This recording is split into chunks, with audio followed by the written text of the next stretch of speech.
চলতে থাকবে। কবরটা জাহান্নামের টুকরা হয়ে গেল। জাহান্নামের টুকরা হয়ে যাওয়ার কারণে কিয়ামত পর্যন্ত কবরে জাহান্নামের শাস্তি পাবে। যেই দিন মালাকুল ইসরাফিল আলাইহিস সালাতু ওয়াস সালাম সিংহায় ফুঁক দিবেন, কবর থেকে সবাইকে উত্থিত করা হবে। এই ব্যক্তি যেতে চাইবে না, বলবে আমরা এখানেই ভালো আছি, ইতিমধ্যে জাহান্নামের শাস্তি কি হতে পারে তার একটা ধারণা হয়ে গেছে, সে যেতে চাইবে না। আল্লাহ তাআলা কোরআনের ভিতরে ঘোষণা করলেন, আল মালাইকাতু ইয়াদরিবুনা উজুহাহুম ওয়া আদবারাহুম, তাদের পিছনে লাথি মেরে মেরে, মুখের ভিতরে ঘুষি মেরে মেরে, উল্টোভাবে ঝুলিয়ে ঝুলিয়ে তাদেরকে আখিরাতের দিকে নিয়ে যাওয়া হবে। বলি নাউযুবিল্লাহ।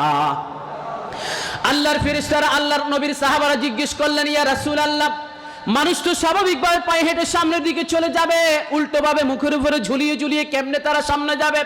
আমার রাসূল তখন ঘোষণা করলেন, যে আল্লাহ পা দিয়ে হাঁটাইতে পারেন সে আল্লাহ তাআলার অবশ্যই ক্ষমতা আছে মুখের উপরেও ভর করে হাঁটানোর। ঠিক না বলেন? সকালবেলা যে ব্যক্তি ধরে বিকেলবেলা সেই ব্যক্তি গরিব হবার সম্ভাবনা আছে না নাই? এখন আপনি সুস্থ, একটু পর অসুস্থ হবেন, এটার সম্ভাবনা আছে না নাই? ক্ষমতা কার হাতে? বলেন না, ক্ষমতা কার হাতে?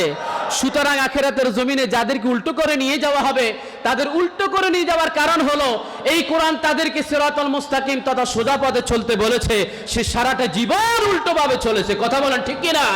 আবার সোজাভাবে চলতে গিয়ে উল্টোটাকেও গ্রহণ করে নিয়েছে, ভালোর সাথে মন্দটাকেও গ্রহণ করে নিয়েছে।